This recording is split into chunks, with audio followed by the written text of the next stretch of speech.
I've been walking over this ancient geology of the Baltic region for a number of weeks now, a number of days now, and perhaps you've got, I've been here for months and months and months, geez, one more cruise and then heading off to the Mediterranean. But anyway, looking at the story of rock, you can really start to understand and put the pieces of the puzzle together in terms of a dynamic storyline of this great and diverse continent that is known as Europe. It is a very interesting and very confusing geology, particularly for us North Americans.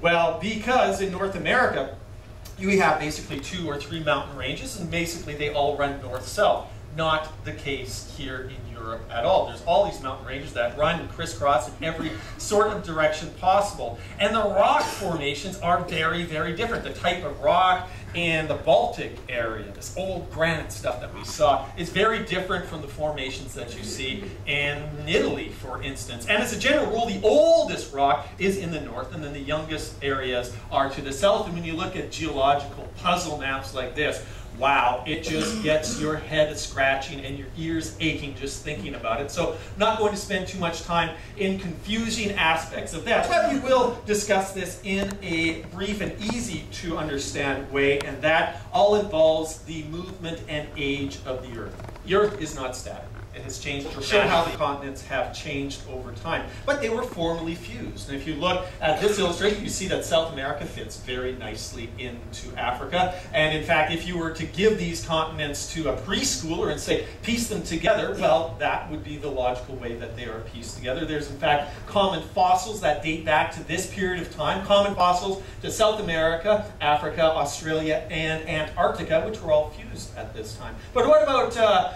Europe?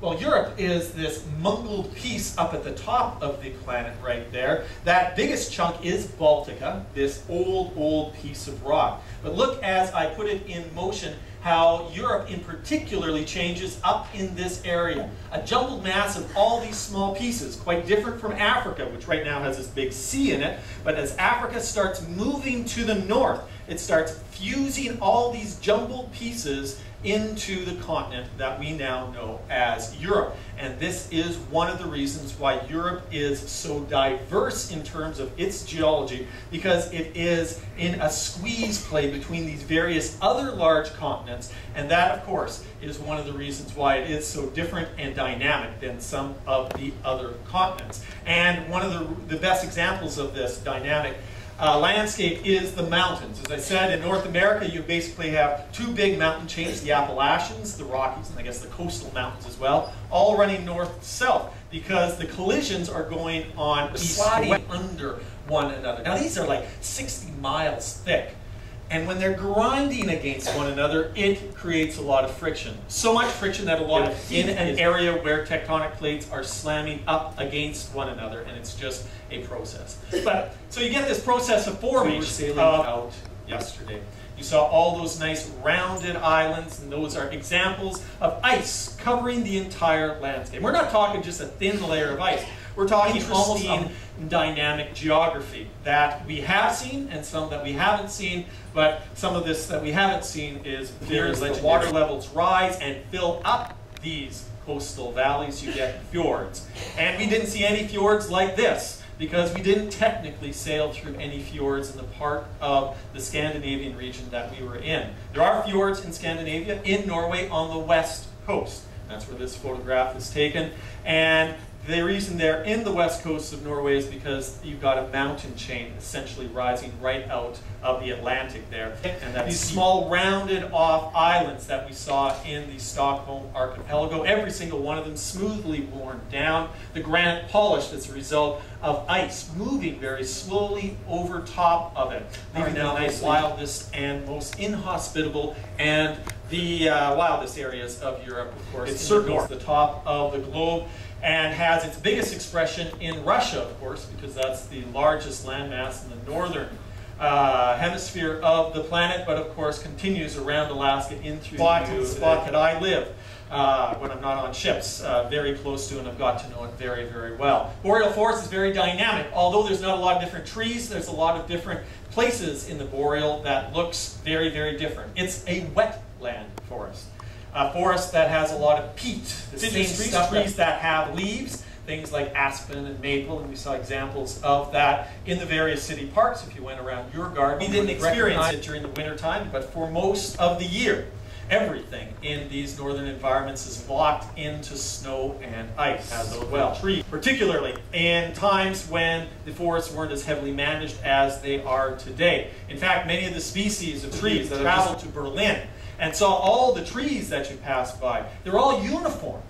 And in fact, because Germany, more so than any other country, has heavily managed its forests, but also you see the same thing in Scandinavia, the cutting regime has studied ecosystems, and one of the best researchers in the entire field are in this area as they study and understand the wild aspects of Northern Europe.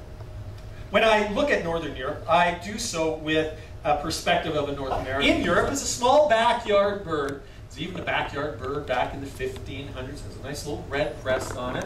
It sings in the bushes of just about everyone's backyard. And if there's some European in the audience, they will know it very, very well, particularly in the spring. It's a little red-breasted bird called the robin. Related to the robin at all. They're not each other's closest relatives. In fact, they're very distantly related no matter what. Birds, and it looks very similar to a robin. It's the same family. Paint a red breast and put a black bill on that bird and it would pass as a North American robin. It is called, unfortunately, a blackbird. And this is an exact blackbirds. They are some of the poorest singers around. In fact, they are the poorest singers around.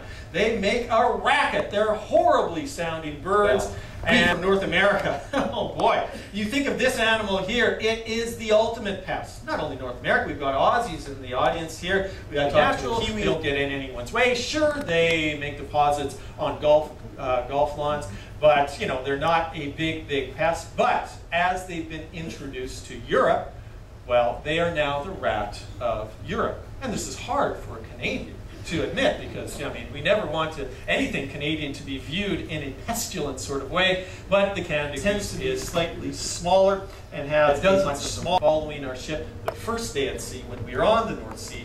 And today, even though we're close to Rotterdam, we are not going to see more. We have a little bit of fun with the birds. Well, you would think they would have learned their lesson with the birds, but they did. That were big and prominent. He gave them the same genus and species name, Alces, Alces. And Alces, Alces in Europe is known as the elk, which kind of makes sense. See it represented on road signs and bumper stickers absolutely everywhere because it is a Sweden and Norway. A nice depiction of this very animal. Well, the elk is very well adapted to boreal areas because of hence the confusion, and it is called Cervus elaphus, and it is very common, particularly in the west. So in Europe, the elk, as we know it, is known as the red deer. Same exact animal, very social, largely tied to the rich heritage and tradition of this place. So just summing up, mostly attached to people, particularly the Sami people, most abundant now in northern Finland, but also present in Sweden and to a lesser extent Norway as well. You see this animal here. Interesting that it's on the inside of that train track or fence, because the Sami people semi-domesticated thousands of years ago and continue to domesticate and semi-domesticate the caribou or the reindeer as they are known. Occurs even further north where you get even more snow. So instead of stilting their way through the snow, they have very wide used their hides for clothing and for their habitation as well, for their houses as they continue to this day. They're